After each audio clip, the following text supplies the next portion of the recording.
Okay, Emmy fans, those nominations just came out, and of course, as always, they were crazy. I'm Tom O'Neill of Gold Derby here with most of our team, including Daniel Montgomery, Marcus James Dixon, Joyce Eng, Susan Wloszcyna, Paul Sheehan. Joyce, I'm going to toss to you first. 32 nominations for Game of Thrones. It set a new record, beating its past record for most nominations in a year. But so that whole lineup looks solid, but that comedy lineup really threw us a few fascinating curves this morning. Overperforming were Fleabag, Barry, Russian Doll, Schitt's Creek. Underperforming was Veep. What surprised you the most, Joyce, on the I think the fact that Veep missed the directing nomination, and it didn't even hit double digits in nominations. It only got 9. And look at Maisel, it got 20. But it got casting. So yeah, it got casting. And very often you can win with just one of the two nominations. Yeah, and like that's been like Veep's like history at the Emmys. Like it doesn't win a lot of awards, but it's also not that type of show that wins a lot of technical awards. So it wins like casting and like a couple actings, you know, and maybe a writing or directing. But it missed directing, and I like the overperformance of all these other shows. You know, it just. This is kind of like what we thought would have happened on the drama side. Like, let's see what are the contenders that could take down Game of Thrones. But instead, we got a lot of contenders that could possibly take down Veep instead. And Game of Thrones came out looking the strongest show out of everyone. Paul, you're usually the editor with the best prediction scores. What surprised you today on the comedy side? Let's stay there for now. Well, I think I made the mistake of thinking that Emmy voters have a heart. So, ooh, ouch. No, but I think this is to the point of like Veep. It's the final season. It was delayed production because of Julia Louis-Dreyfus's health. So it's just so interesting to me that they sort of spurned it for the new kids on the block. But then I got confounded on the drama side because it sort of seemed like you would think there were only about 5 dramas on television. With the sort of just every time they saw Game of Thrones, they checked the box, and it was kind of the same thing with Fleabag and with This Is Us. Like it is this the golden age of television? I mean, you wouldn't know that if you sort of start crunching the numbers, how few TV shows are represented in the major categories. Fleabag got writing, directing, 2 supporting actress, 2 guest actress, casting, got 11 overall. That was really... Every woman, I think, that acted on that show got nominated. Poor Andrew Scott. No hot praise.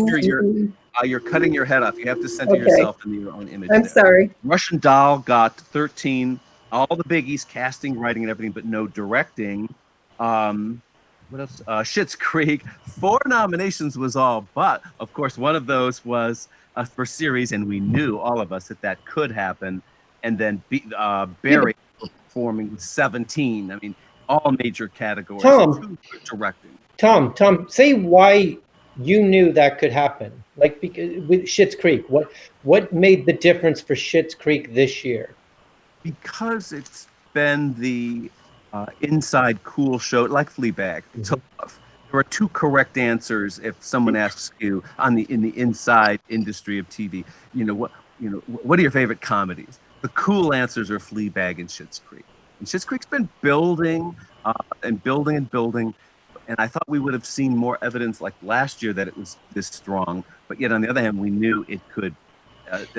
And we have said it in past slugfest. It got a Netflix bump because, like, I don't think like more than half of its fans or viewership probably don't even know that it actually airs on Pop. Because once it was added to Netflix, like that's when it really picked up steam and people just binged it. That's on what Netflix. happened to Breaking Bad. Right. So Joyce, in fact, the people nominating it, they're not even nominating Catherine O'Hara and Eugene Levy for this season. Right. They're nominating based on the earlier seasons. They're just watching 4 seasons in a row. It's like, I love the show. Like it just felt like it was bubbling up, but then it was so like it could go either way because there are just some shows that just don't hit with the voters.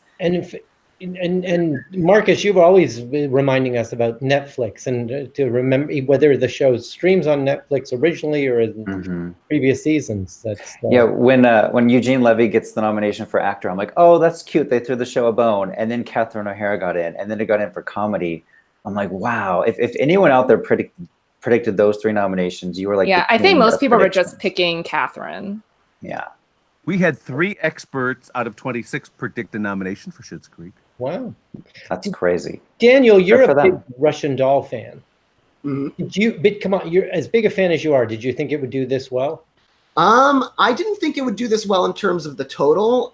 I was predicting it for Best Actress. I can't remember if I had it in my top 7 in the end for Best Comedy Series. And the writing nominations don't surprise me either. I do wish it had gotten a little bit more. I would think it has a stronger chance to win maybe if it had gotten Charlie Barnett into supporting actor, maybe 1 or 2 guest nominations. But it did really well, and I'm gratified that it did really well. But it didn't do too much better than I was expecting in the top categories. Definitely below the line, though. Let's see. So, Well, it is the most, according to what my research, female-led comedy series, because only the most before was when it was Murphy Brown and Designing Women and one other show. So it's only been the most ever. No, Golden Girls was all women. Oh, Golden Girls, yeah. But in terms of the whole comedy series lineup, 3. But then most of the time it was like 2 at the most. Yeah. We should mention Chris Beecham's not here because he's doing the score reports, and he just sent the score report to us. Will is the winner, so congrats, Will. Will with 77.85%. Way come to up with a go, last Will. name, Will, whoever you are. Yeah, Will. wow, that's interesting. Last year, Gold Derby's average for the whole site, like just our aggregate predictions, was around 76%. So the fact that this year's best user was at 77 is a testament to how many surprises there were. Wow. And what else did we learn, Marcus? Second place is Patrick_Dell, and third place is Patrick Giddings, 2 Patricks, and they tied at 76.51. Who won among the editors? Marcus did with Whoa, 73.83. Tom, you were next with 72.48. Then me with 71.81. Then Joyce and Paul 71.14. Wait. 70. What did you get, Daniel? 71.81. He got the entire drama supporting actress category correct. I think I think I took out. Oh, you took out. Shaw Who did you took out Fiona? Oh. For Rhea Seehorn. Dumb. So isn't it interesting? Like somebody like Fiona Shaw, and then suddenly like 2 nominations. Yeah.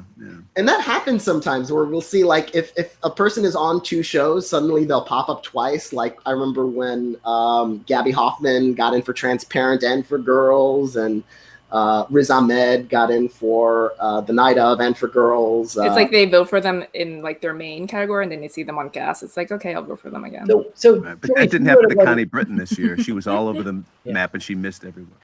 And Joyce, you wrote about Olivia Colman. She had 3 chances, didn't she?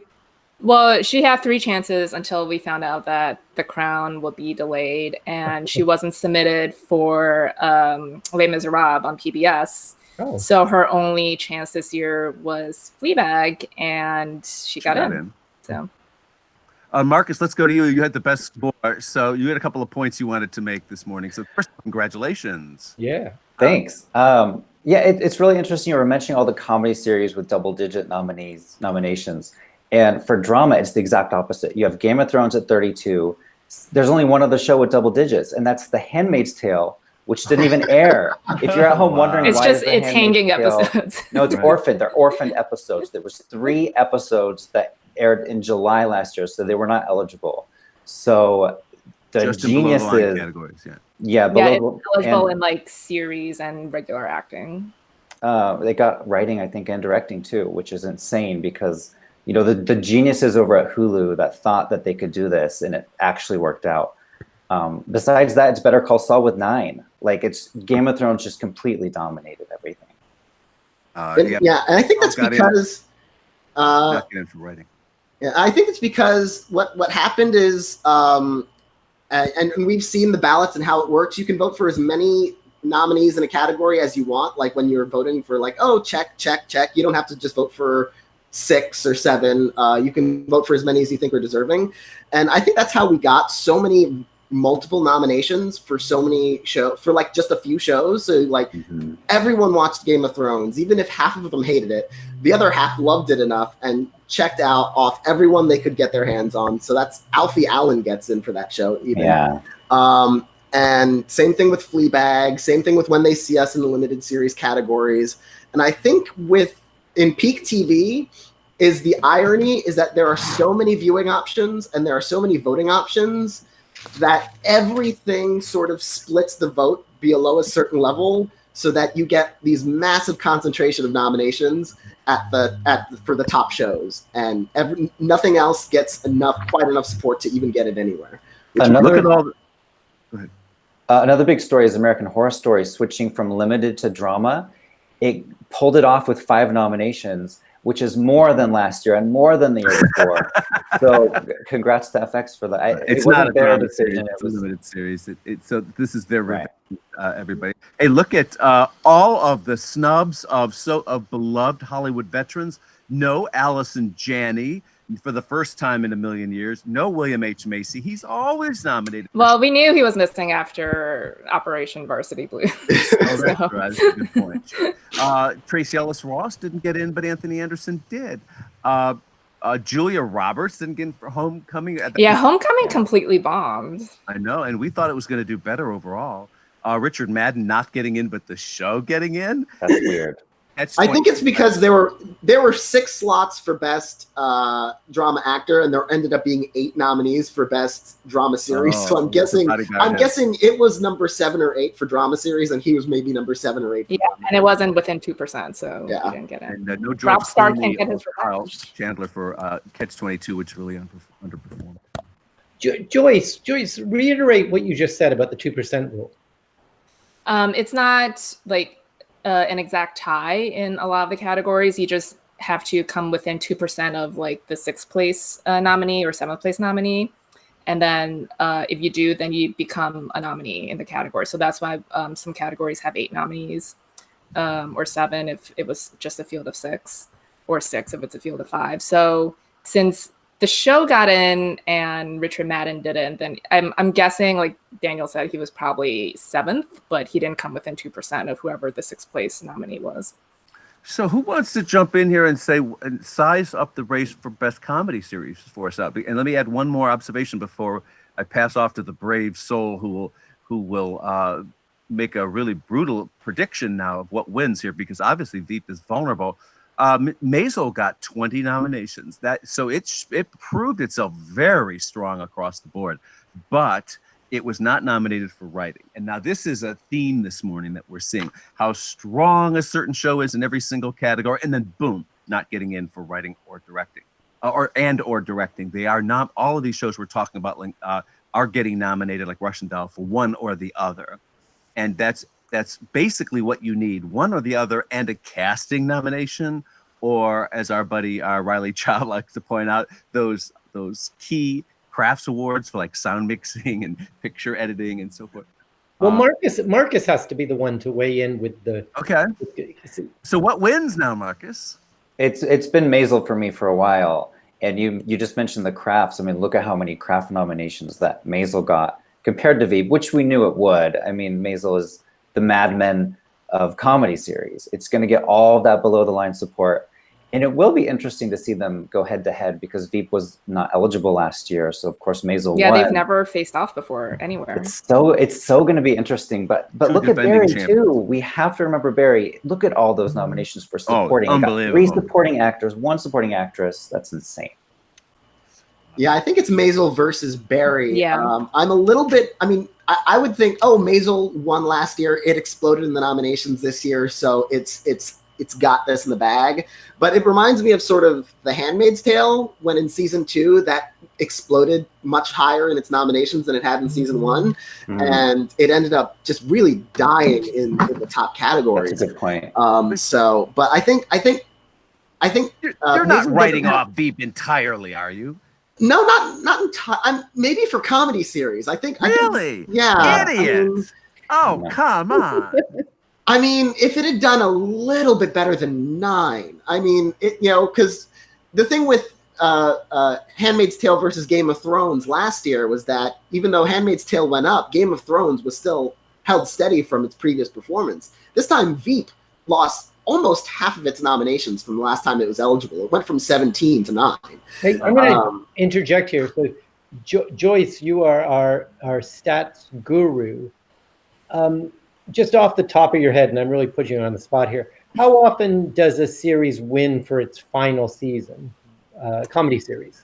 Everybody Loves Raymond was the last comedy, and then Barney Miller won its first and only one for its last season. So that's sort of it. I mean, and like Raymond's was its second. It's usually more drama series that win for its final seasons. So we could have it both in drama and comedy this year. But actually, HBO could like sweep all of the program races. But no, I like actually agree with Daniel. Like Veep is vulnerable. Like I don't know what. Like, I mean, the prediction center's not open yet, but I don't know if I will put it at number one. Because I can just see them giving it to Julia Louis-Dreyfus and having that be the representative win for it. She's won for every nomination for Veep that she's had. Yeah, and she'll have the solo record this year if she wins, because she's tied with Cloris Leachman for most wins as a performer. So she needs her 9th one. Only if you don't count daytime. Cloris Leachman has 9 if you count the one she has in daytime for performing competitive. Do we need to count it though? It counts. Yes, you can. Julia Louis-Dreyfus will have the solo primetime Emmy record, but overall Emmys as a performer, it's still a tie with Cloris Leachman. Can you tell that Daniel's our daytime Emmys expert? Maybe you can. So Tom, I wanted to find out from Joyce about the final season. But so what? Does that give you pause in terms of talking about Veep as because you were the best, one of the best experts as well as the editors? Yeah, but Veep feels important, you see, and it's just not cool to have liked its finale. I love the finale. I rewatched it again a couple weeks ago. I think it's so mean and over the top, but boy, in terms of savage satire, it doesn't mean and over the top. This is it your life story? What? Exactly, sure is. And I think it's all of our life stories in many ways. But all the griping about your Fleabag, please. What's that? I think you're underestimating Fleabag. Well, let's talk about that, Susan. You beat us all in terms of predicting the winners last year. Let's pass off to you for a second because you sometimes make predictions with your heart. And I warn you not to do that. But I'm not. This is not. You love 2 shows here. You love Maisel and you love Fleabag. So what are you going to do? Well, that has 13 nominations, at least what I found. So it's Fleabag has 11. Russian Doll has 13. Oh, okay. Well, But it went from 0 to 11. So because and it can win. All of these shows can win. What? All of these shows can. No, I know, but if you look at these comedy series, the female is very well represented. I think even in other areas, even, drama series, there's more, Better Call Saul and Bodyguard. But Game of Thrones, don't they have more, do they have more women nominated than men? They have. Yeah. 6. Yeah, a lot more. They have 4 men nominated and 6 women. Yeah. Wow. So there's something going on. I think that's good. And so, which show are you predicting, Susan? Well, I had Veep. I don't think I'm going to pick it now. Looking at this, but.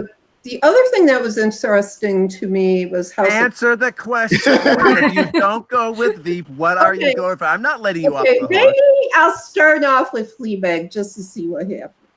With which? Oh, Fleabag? Okay.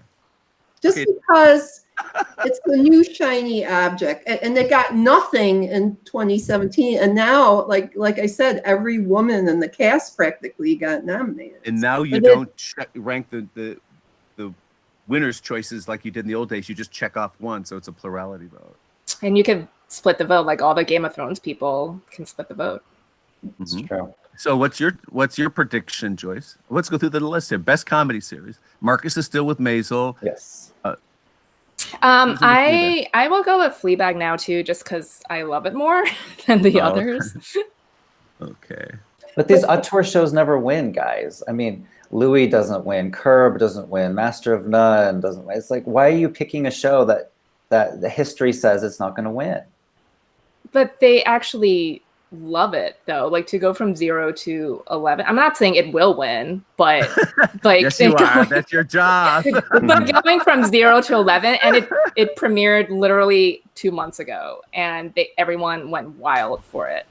But Joyce, why 0 then? This is where I'm confused. Like for season 1, because it premiered in September 2016, and so it had to wait like almost a whole year before the Emmy cycle, and it was small back then. Like it was well reviewed. Like it was very niche. People loved it, but it didn't take off the way it did as everyone saw with season 2 just in May. So I think like after that, like and Phoebe Waller-Bridge, she became a star.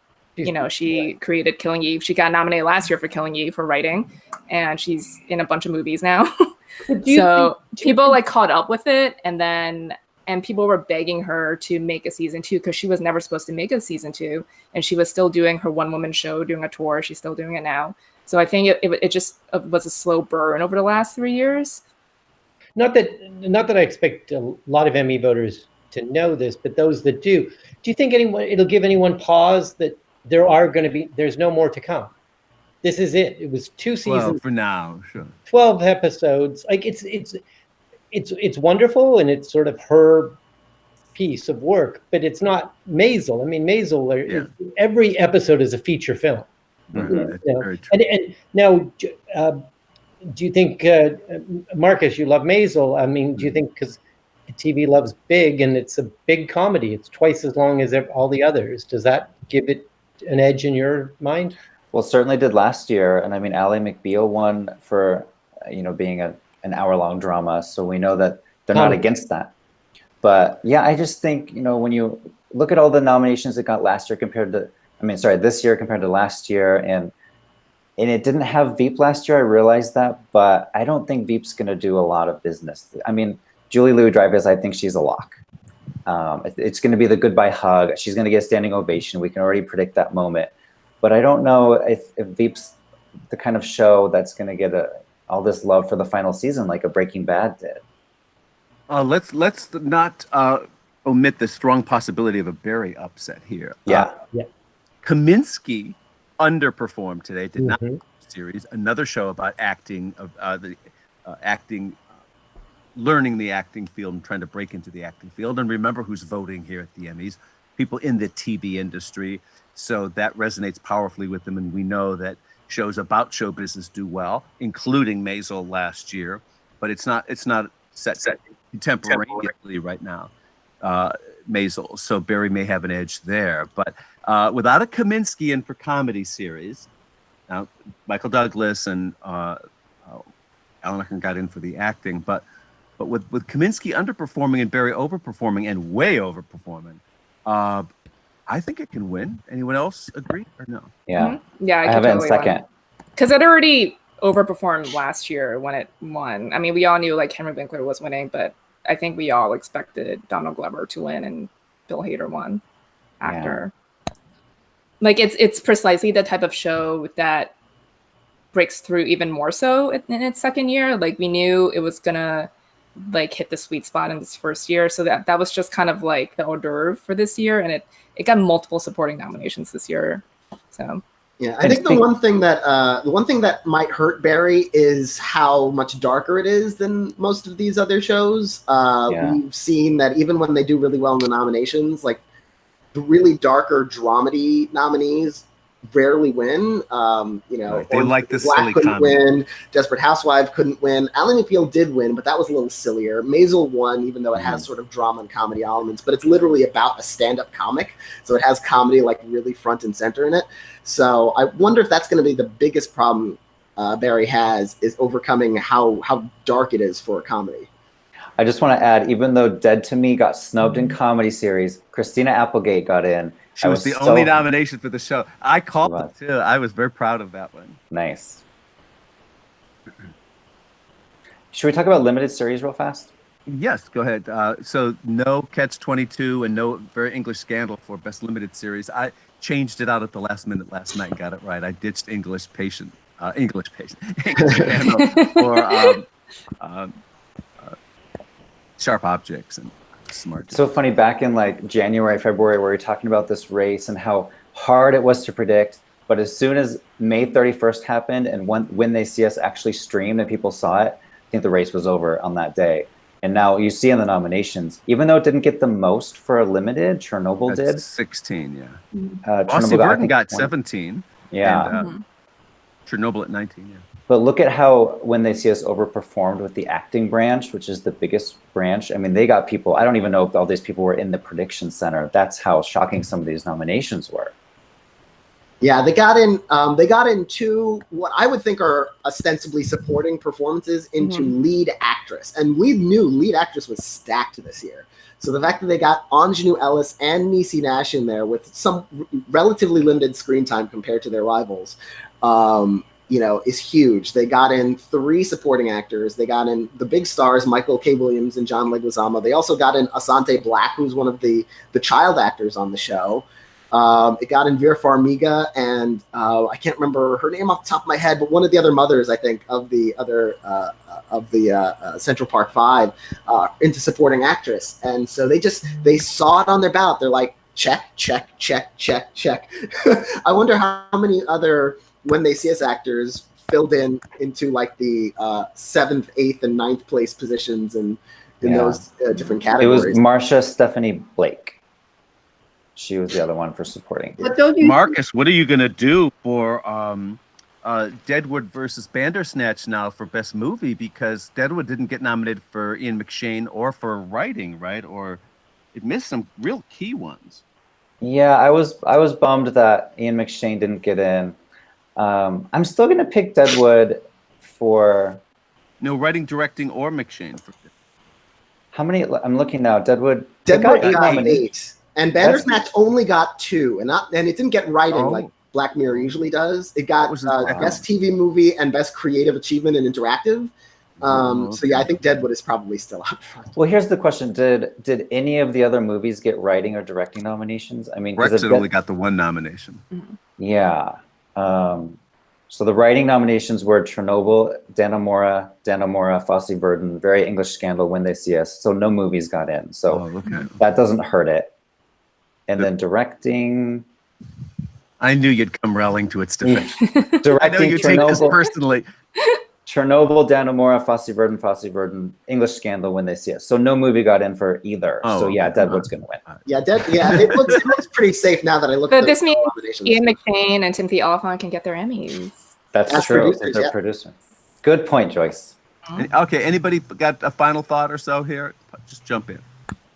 Well, don't you think When They See Us is sort of reflection of what's going on right now too? Oh yeah. It's the most important nomination in all of the Emmys this year. Right.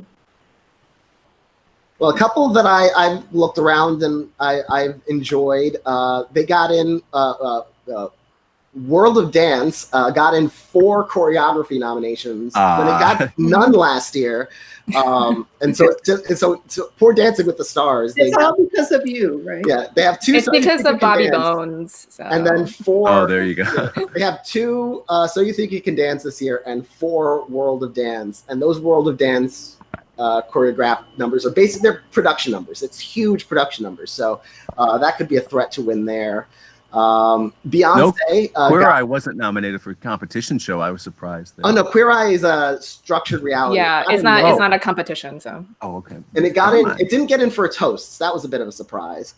But one interesting thing is Beyonce for her homecoming special. She not only got Variety Special nomination, she got in for writing for Variety and directing for Variety. Wow. So it's interestingly, no Black woman has ever won a Primetime Emmy for directing, and now she and Ava DuVernay could both win writing, directing, and producing in the same year. Oh, and sorry, just one last thing, because Joyce just wrote this up about in terms of the Black. Yeah, drama supporting actor is the only remaining acting category without a black winner. But Giancarlo Esposito got in this year, so he could end it this year. But it'll probably be Peter Dinklage. I seem to recall writing about Giancarlo Esposito potentially doing that a few years ago. So Yeah. He was robbed for Breaking Bad. By the way, I just want to mention Masked Singer. It did not do well in the nominations except for costumes. I don't know why anyone thought it would. I like it's a show that everyone. Daniel. No, it's a show that everyone watched, but it's a show that no one wanted to admit to watch. It's so corny. It was like the People most were gonna watched mark it show of the year. that's kind of like what I was saying at the beginning about them not having a heart. Everyone watched The Big Bang Theory. Everyone watched, right? It's Even Bob Newhart didn't get nominated. Bob Newhart, Jim Parsons. But it got nominated for the directing award. Because it had to be. I know, they have to include the multi-cam there. And they remembered it this year because last year they forgot and had to add it afterwards. So embarrassing.